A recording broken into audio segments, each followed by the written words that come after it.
यह एक ऐसी दुनिया है जहाँ पैसों की कोई वैल्यू नहीं, यहाँ टाइम ही सब कुछ है। यहाँ अगर आपको कोई चीज खरीदनी है तो आपको उस चीज के बदले अपनी जिंदगी का कुछ टाइम देना पड़ेगा, तब जाकर आप उस चीज को खरीद पाएंगे। लेकिन इस दुनिया में एक अच्छी जिंदगी गुजारने के लिए आपके पास टाइम का होना भी जरूरी है, क्योंकि यहाँ जब किसी इंसान की एज 25 साल तक पहुंच जाती है तो उस इंसान के हाथ पर 1 साल का टाइम स्टार्ट हो जाता है। जिस पल काउंटडाउन 0 हुआ उसी पल वह इंसान खत्म। अमीरों के पास इतना टाइम था कि वह 1000 साल की जिंदगी भी जी सकते थे। अमीरों ने खुद के लिए एक अलग दुनिया बना ली थी जहाँ वो लोग एक सुकून भरी जिंदगी गुजार रहे थे। लेकिन वहीं दूसरी तरफ गेटो सिटी में रहने वाले गरीब लोग दिन रात मेहनत करके खुद के लिए टाइम कमाते थे, नहीं तो उनकी जिंदगी खत्म हो जाएगी। इन्हीं गरीबों की बस्ती में विल नाम का एक लड़का रहता था जिसकी घड़ी में सिर्फ 23 घंटे ही बचे थे। विल अपनी मॉम के साथ रहता था। अब क्योंकि 25 साल के बाद उम्र रुक जाती है, इसीलिए उसकी माँ 50 साल की होकर भी बहुत जवान दिख रही थी। आज विल की माँ का 50वां जन्मदिन था। विल अपनी मॉम का बर्थडे सेलिब्रेट करने के लिए पिछली रात ओवर टाइम करके एक शैंपेन की बोतल लाया था। यह देखकर विल की मॉम बहुत खुश हो जाती है और वो विल से कहती है कि मैं अपने पोतों को देखना चाहती हूँ, तुम किसी लड़की को डेट क्यों नहीं करते? जिस पर विल जवाब देता है कि इन सब चीजों के लिए टाइम किसके पास है। विल की मॉम ने उससे कहा कि इलेक्ट्रिसिटी बिल और बैंक से लिया हुआ लोन कल की डेट तक मुझे क्लियर करना होगा, नहीं तो हमें फाइन पड़ सकता है। इसीलिए अब मैं जा रही हूँ और कल रात तक सभी बिल्स और बैंक के लोन्स जमा करवा कर वापस आऊंगी। उसने कहा कि मेरे पास सिर्फ 3 दिन का टाइम है। इलेक्ट्रिसिटी बिल और बैंक का लोन चुकाने में मेरे पास लगभग सारा टाइम खर्च हो जाएगा, इसीलिए कल शाम को तुम जरूर बस स्टॉप पर मेरा इंतजार करना, ताकि मेरा सारा टाइम खत्म होने से पहले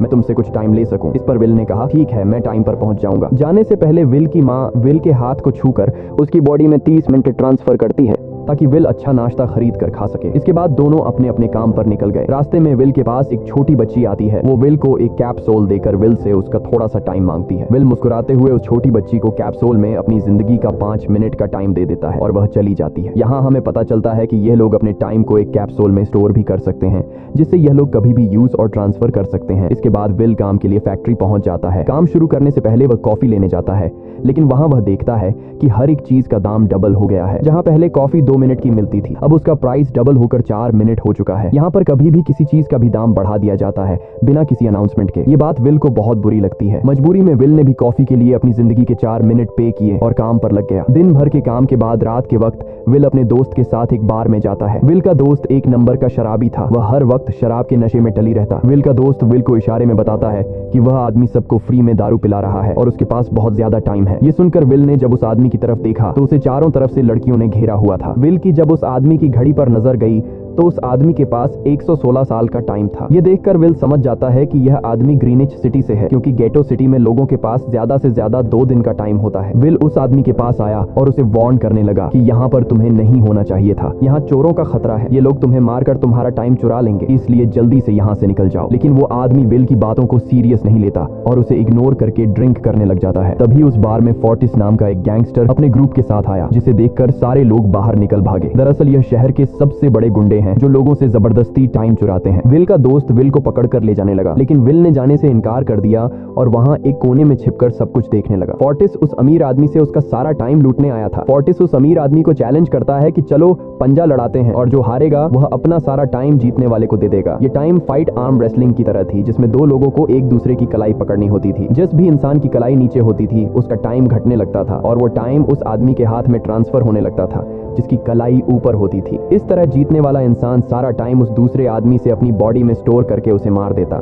फोर्टिस उस आदमी से कहता है क्या तुम इसके लिए तैयार हो? इस पर उस अमीर आदमी ने कहा कि मैंने बहुत ज्यादा ड्रिंक की हुई है, इसलिए मुझे कुछ टाइम चाहिए, उसके बाद मैं तुम्हारे चैलेंज के लिए तैयार हूँ। फोर्टिस कहता है कि ठीक है, ये तुम्हारी आखिरी ख्वाहिश है, जाओ मैं तुम्हें तैयार होने के लिए कुछ मिनट देता हूँ। फोर्टिस उसके साथ अपना एक आदमी भी भेज देता है ताकि यह भाग न सके। वो अमीर आदमी बाथरूम में आकर बहुत ज्यादा उल्टियां करने लग जाता है क्योंकि उसे काफी चढ़ गई थी, इसलिए अगर वो इस हालत में फोर्टिस से पंजा लड़ता तो इस अमीर आदमी का हारना कंफर्म था। तभी विल वहां पर आ जाता है। वो फोर्टिस के आदमी को मारकर उस अमीर आदमी को अपने साथ उस जगह से बाहर निकाल लेता है और उसे फोर्टिस से बचाकर एक सेफ जगह पे ले आया। विल ने उस अमीर आदमी से कहा कि मैंने तुमसे कहा भी कि तुम्हारी जान को खतरा है, तुम जानबूझकर अपना टाइम क्यों बर्बाद कर रहे हो। वो आदमी विल को अपना नाम हेनरी बताता है और वो विल से पूछता है कि तुम्हारी उम्र कितनी है। विल ने बताया 28 साल। हेनरी ने कहा मेरी उम्र 105 साल है और अब मैं जिंदगी से थक चुका हूँ। मैंने अपनी लाइफ में हर एक चीज का मजा लिया है और अब मुझे इस जिंदगी की जरूरत नहीं है, मैं जीना नहीं चाहता। ये सुनकर विल ने हैरानी से पूछा आखिर तुम कहना क्या चाहते हो? इस पर हेनरी ने कहा लगता है तुम अब तक हकीकत से अनजान हो। क्या तुमने कभी सोचा है कि इस दुनिया में अलग अलग टाइम जोन्स क्यों बनाए गए हैं?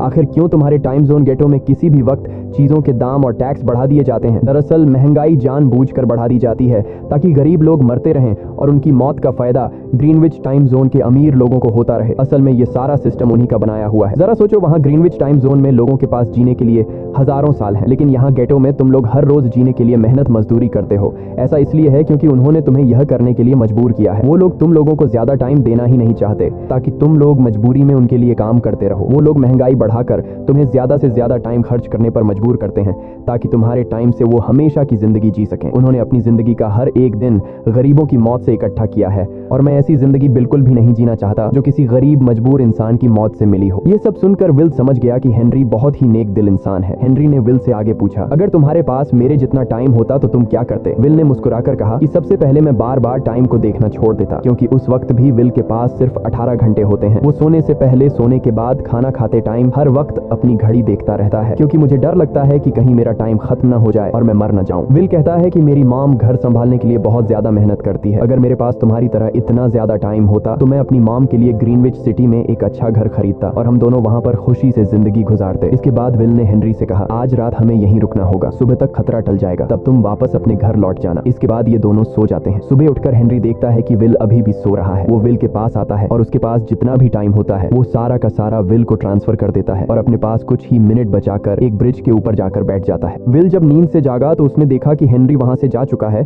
तभी हमेशा की तरह नींद से जागने के बाद विल ने अपनी घड़ी में नजर डाली। विल की घड़ी में 116 साल ऐड हो चुके थे। यह देखकर उसकी आंखें खुली की खुली रह गईं। उसे लगा कि वो अभी भी नींद में है और सपना देख रहा है। इसी दौरान विल की नजर विंडो पर पड़ी जिस पर लिखा था, मेरा टाइम बर्बाद मत करना। वो समझ जाता है कि हेनरी ने मुझे अपना सारा समय दे दिया है। तभी विल ने हेनरी को दूर एक ब्रिज के किनारे पर बैठे देखा। विल जल्दी से हेनरी की तरफ भागा, लेकिन अब बहुत देर हो चुकी थी क्योंकि हेनरी के पास अब बस कुछ ही सेकंड बचे थे और थोड़ी देर बाद वो एक झटके से मरकर ब्रिज से नीचे पानी में गिर गया। विल को हेनरी की मौत का बहुत ज्यादा दुख होता है। अब विल के पास 116 साल की जिंदगी थी और वो समझ जाता है कि अगर मैं यहाँ पर रहा तो लोग समझेंगे कि हेनरी को इसी ने मारा है। विल जल्दी से अपने दोस्त के पास जाता है। विल का दोस्त विल के हाथ में इतना सारा टाइम देखकर शॉक रह जाता है, जिसके बाद विल ने अपने दोस्त को दोस्ती की खातिर 10 साल का टाइम दिया। ये देखकर विल का दोस्त उसका दिल से शुक्रिया अदा करता है। विल कहता है कि यहाँ रहना मेरे लिए अब ठीक नहीं, क्योंकि इतने ज्यादा टाइम को देखते हुए मेरा टाइम छीनने के लिए कोई भी मुझे मार सकता है। अब मैं अपनी माँ के लिए ग्रीनविच सिटी में एक अच्छा सा घर खरीद सकता हूँ और वहाँ पर एक सेफ लाइफ गुजारूंगा। जिसके बाद विल अपने दोस्त को गुड बाय कहकर वहाँ से निकल जाता है और सीधा उस बस स्टॉप पर जाकर मॉम का इंतजार करने लगता है, जहाँ 2 दिन पहले उसकी मॉम ने उससे कहा था कि मैं इलेक्ट्रिसिटी का बिल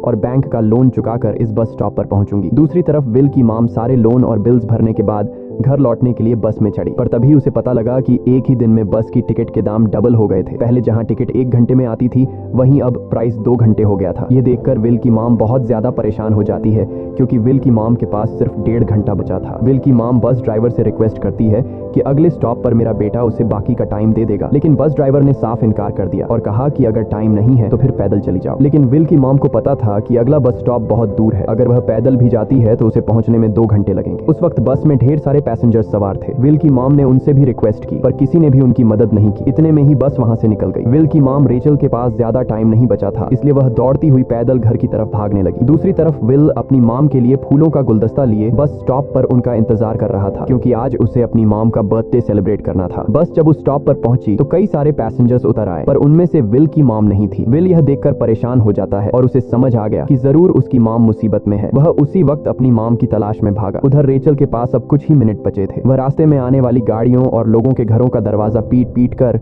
उनसे थोड़ा समय उधार मांग रही थी, लेकिन कोई भी उसकी मदद करने को तैयार नहीं था। इधर विल जब कुछ दूर गया तो उसे उसकी मॉम दौड़ती हुई नजर आ गई। अपनी मॉम को भागते हुए देख विल समझ गया कि उनके पास ज्यादा टाइम नहीं है। वह अपना हाथ आगे करके तेजी से उनकी तरफ दौड़ने लगा। उधर रेचल के पास अब सिर्फ 10 सेकंड्स ही रह गए थे। वह भी पूरी तेजी से विल की ओर भाग रही थी, लेकिन जैसे ही रेचल अपने बेटे विल के पास पहुंची उसका टाइम खत्म हो जाता है और वह मर जाती है। यह देखकर विल को बहुत दुख होता है क्योंकि उसने अपनी मॉम के लिए क्या कुछ नहीं सोचा था। वह चीख चीख कर रोने लगा। अगली सुबह तक हेनरी की डेड बॉडी टाइम कीपर्स को मिल चुकी थी। ये टाइम कीपर्स वहां पर इन्वेस्टिगेशन करते हैं। आज की दुनिया में टाइम कीपर्स होते थे जो पुलिस की तरह थे। इन टाइम कीपर्स का काम भी क्राइम को रोकना होता है। टाइम कीपर्स के ऑफिसर रेमंड ने उस जगह में अच्छी तरह से जांच की, लेकिन उसे कोई भी क्लू नहीं मिला। तभी रेमंड की नजर उस ब्रिज के पास लगे सीसीटीवी कैमरा की तरफ गई। वह सीसीटीवी फुटेज चेक करने सीसीटीवी रूम के लिए निकल पड़ा। दूसरी तरफ विल समझ चुका था कि उसकी मॉम की मौत के लिए ग्रीनिच में रहने वाले अमीर लोग ही जिम्मेदार हैं, जिन्होंने गेटो शहर के लोगों को एक एक सेकंड का मोहताज बना दिया है। अब विल उनसे बदला लेने ग्रीनिच की तरफ निकल पड़ा और यहाँ से होती है असल कहानी शुरू। ग्रीनविच सिटी में एंटर होने के लिए विल को 1 1 साल का टाइम खर्च करना पड़ा और ग्रीनिच सिटी जा पहुंचा। वहां जब विल ने अमीर लोगों का लाइफस्टाइल देखा तो उसकी आंखें खुली की खुली रह गईं। वहां लोगों के पास इतना टाइम था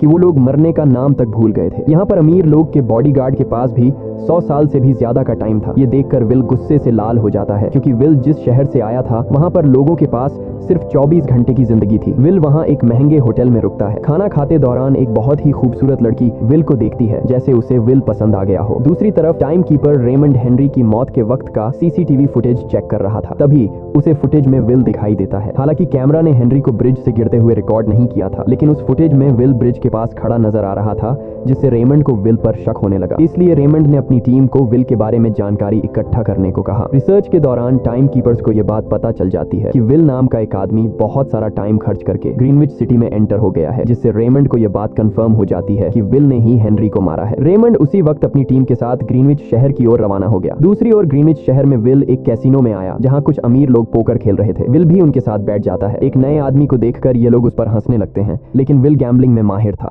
आज उसके लिए अमीरों से पैसे निकालने का सबसे अच्छा मौका था। विल ने फिलिप नाम के एक रईस आदमी के साथ पोकर की बाजी खेली। फिलिप यहाँ का सबसे रईस इंसान है। उसके पास खुद का एक टाइम बैंक है जो लोगों को लोन पर टाइम देता है। फिलिप के साथ उसकी डॉटर भी बैठी होती है। यह वही लड़की है जो कुछ देर पहले विल को गौर से देख रही थी। गेम जब शुरू हो जाती है तब विल अपनी लाइफ का सारा टाइम दांव पर लगा देता है और अपनी माइंड के बदौलत वो फिलिप से 1100 साल जीत जाता है। यह देखकर फिलिप की बेटी सिल्विया विल से काफी ज्यादा इंप्रेस हो जाती है। उसने विल को कल रात अपने घर पार्टी पर इनवाइट किया। फिर अगली शाम विल एक नई नवेली कार खरीदकर फिलिप की पार्टी में जा पहुंचा। वहीं पार्टी के दौरान विल और सिल्विया डांस करने लगते हैं और सिल्विया मन ही मन विल को दिल दे बैठी। वो अपनी दिल की बात विल से करने ही वाली थी कि तभी टाइम कीपर रेमंड अपनी टीम के साथ वहां पहुंचता है और विल को पकड़ लेते हैं। विल को खूनी समझकर सिल्विया भी उससे नाराज हो गई। रेमंड ने सबसे पहले विल का सारा टाइम उसे छीनकर सिर्फ 2 घंटे दिए। उसके बाद वो विल को हेनरी के खून के इल्जाम में गिरफ्तार करने लगा। रेमंड विल से पूछता है कि तुमने हेनरी को क्यों मारा। विल उसे कहता है कि मैंने उसे मारा नहीं था, बल्कि वो खुद जीना नहीं चाहता था, इसलिए उसने मुझे 116 साल दी और बाद में उसने खुद की जान ली। लेकिन रेमंड विल की बात पर यकीन नहीं करता। विल समझ जाता है कि रेमंड मुझे हेनरी के झूठे केस में फंसाकर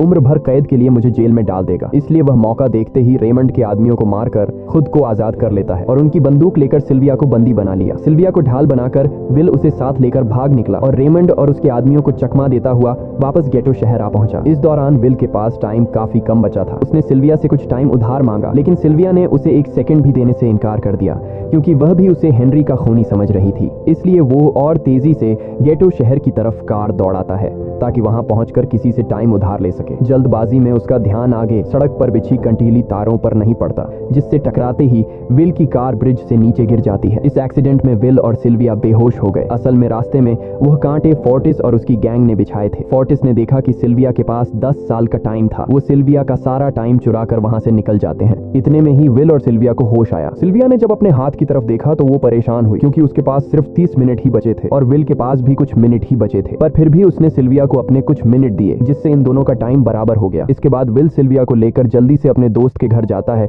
जिसे उसने 10 साल दिए थे। जब उसके दोस्त की वाइफ ने दरवाजा खोला और उसने विल को देखा तो उसने विल से नाराजगी जताते हुए कहा, तुम्हारे दिए हुए 10 साल ने मेरे हस्बैंड की जान ले ली। उसने सारा टाइम शराब में उड़ा दिया, जिससे उसकी मौत हुई। ये सुनकर विल मायूस हो गया, लेकिन अब इन दोनों के पास भी ज्यादा टाइम नहीं था। अगर यह दोनों जल्दी से कुछ नहीं करते तो इनकी भी मौत पक्की थी। तभी विल ने सिल्विया के कानों में ईयरिंग देखी जो हीरे की थी। उसे बेचकर विल और सिल्विया को 2 दिन का टाइम मिल गया। इसके बाद विल सिल्विया को लेकर फोन बूथ पर आया। उसने सिल्विया के पिता फिलिप को कॉल किया और बताया कि उसकी बेटी अब तक सही सलामत है। उस वक्त रेमंड भी फिलिप के पास ही मौजूद था और विल को भी पता था कि रेमंड भी वहां मौजूद है। विल ने सिल्विया को छोड़ने के बदले 10,000 साल का टाइम मांगा और वो 10,000 साल टाइम बैंक के जरिए गरीब लोगों में बांटने को कहा और कल सुबह तक का टाइम दिया। हालांकि फिलिप के लिए यह रकम कुछ भी नहीं थी, पर फिलिप किसी भी कीमत पर गरीबों को टाइम नहीं देना चाहता था। इधर विल सिल्विया को अपने घर ले आया, जहां पर दोनों सुबह होने का इंतजार कर रहे थे। इसी दौरान सिल्विया ने विल से पूछा कि उसकी फैमिली कहाँ है। इस पर विल ने बताया कि पिछली रात ही टाइम न होने की वजह से मेरी माँ की डेथ हुई। ये सुनकर सिल्विया को बहुत बुरा लगता है और उसे एहसास होता है कि यहाँ गरीब लोग हर पल मौत के डर में जीते हैं। उन्हें एक दिन का टाइम कमाने में कितनी मेहनत करनी पड़ती है। अगली सुबह बैंक खुलते ही विल और सिल्विया खिड़की से बैंक पर नजर रखने लगे, लेकिन बैंक ने गरीबों में टाइम नहीं बांटा। सिल्विया ये देखकर बहुत मायूस हो गई कि टाइम के आगे उसके पिता के लिए अपनी बेटी की भी कोई कीमत नहीं थी। अब सिल्विया को समझ आ गया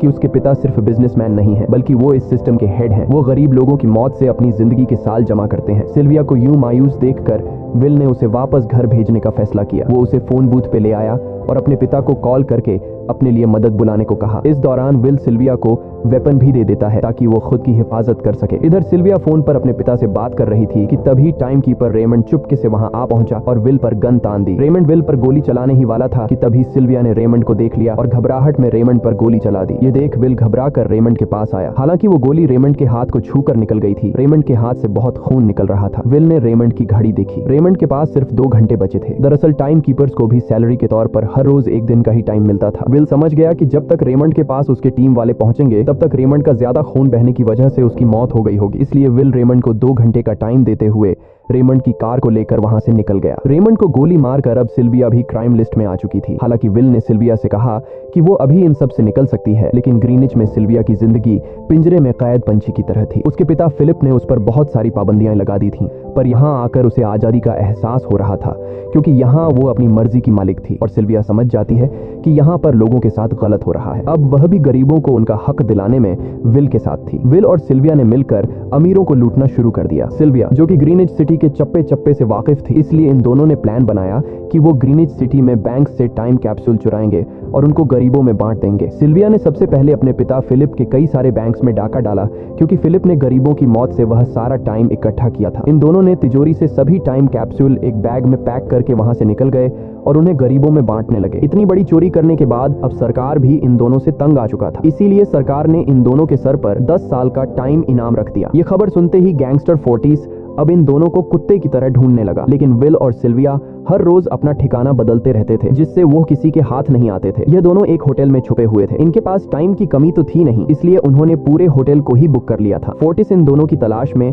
उस होटल के बाहर आ पहुंचा। वहां उसने कुछ लोगों को पकड़कर उनसे विल और सिल्विया के बारे में पूछने लगा, लेकिन उन लोगों पर विल और सिल्विया के बहुत एहसानात थे, इसलिए ये लोग मरने के लिए तो तैयार थे, पर विल और सिल्विया का ठिकाना बताने के लिए तैयार नहीं थे। लेकिन जब फोर्टिस ने उन लोगों पर बहुत ज्यादा जोर जबरदस्ती की तो उनमें से एक बंदा मौत के डर से फोर्टिस को उस होटल के बारे में बता देता है जहां विल और सिल्विया छुपे हुए थे, जिसके बाद फोर्टिस फौरन अपनी गैंग के साथ वहां पर पहुंच जाता है और इन दोनों को पकड़ लेता है। अब विल और सिल्विया का उनसे बच पाना नामुमकिन था। फोर्टिस ने विल को एक टेबल पर बैठा दिया और उसे टाइम फाइट के लिए चैलेंज किया। विल समझ गया कि अगर मैंने चैलेंज से इनकार किया तो फोर्टिस के गैंग वाले लोग मुझे मार देंगे, इसलिए क्यों ना आज इसके साथ पंजा आजमाया जाए। फोर्टिस और विल ने एक दूसरे की कलाई पकड़ ली और मौत का खेल शुरू हुआ। फोर्टिस माहिर खिलाड़ी था। उसने शुरुआत में ही विल का हाथ नीचे कर दिया, जिससे विल का टाइम तेजी से फोर्टिस में ट्रांसफर होने लगा। लेकिन विल बिल्कुल जोर ही नहीं लगा रहा था, जैसे कि वो जानबूझकर हार रहा हो। पर जैसे ही विल के पास अपनी लाइफ के 3 से 4 सेकंड बचे, तभी विल ने अपनी पावर दिखाई और एक झटके से फोर्टिस का हाथ नीचे कर दिया। फोर्टिस की आंखें खुली की खुली रह गईं। वो पूरा जोर लगाकर अपना हाथ ऊपर करने की कोशिश कर रहा था, लेकिन विल की ताकत के आगे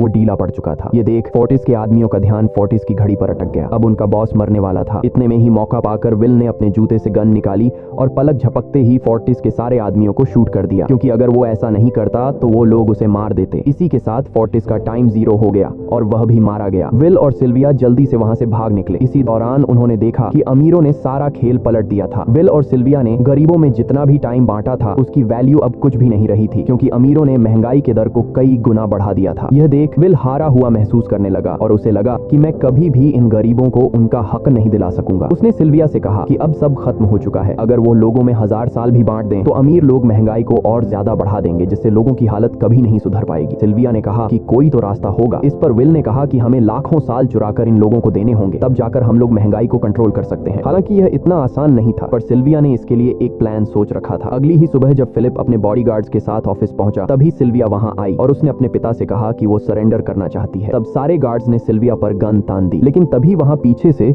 गार्ड के बेस में छिपा विल वहां आ पहुंचा। उसने फिलिप के सर पर गन रखी और उसके जरिए लॉकर का दरवाजा खुलवाया। विल और सिल्विया ने फिलिप के लॉकर से एक टाइम कैप्सूल चुरा लिया, जिसमें 10 लाख साल का टाइम मौजूद था। इस टाइम कैप्सूल का एक साल गरीबों की ही मौत से आया था। विल और सिल्विया वह टाइम कैप्सूल लेकर भाग जाते हैं। इधर रेमंड को जब यह बात पता चली तो वह फौरन विल और सिल्विया के पीछे लग गया। जब रेमंड ने अपने हाथ पर घड़ी को देखा तो उसके पास 1 घंटे से भी कम टाइम बचा हुआ था। वह हेडक्वार्टर कॉल करके कहता है कि मुझे मेरी सैलरी कैप्सूल में भेज दो, मेरे पास टाइम कम है। लेकिन इससे पहले कि वह अपनी बॉडी में कैप्सूल से टाइम ट्रांसफर कर पाता, उसे विल की कार दिख जाती है और वह कैप्सूल से अपनी बॉडी में बिना टाइम ट्रांसफर किए उनके पीछे लग जाता है, क्योंकि अगर वो 10 लाख साल गरीबों को मिल जाते तो गेटो टाइम जोन का हर एक इंसान अमर हो जाता और अमीरों का बनाया पूरा सिस्टम तहस नहस हो जाता। रेमंड ने विल और सिल्विया को पकड़ने के लिए अपनी पूरी जी जान लगा दी, लेकिन वो उन्हें रोक नहीं पाया। विल और सिल्विया रेमंड को चकमा देकर गेटो शहर आ गए और वह टाइम कैप्सूल एक बच्ची के हाथों में सौंप दिया। उन्हें पता था कि रेमंड सीधा हमारे पीछे गीटो शहर पहुंचेगा, इसलिए उन्होंने इस जगह को छोड़कर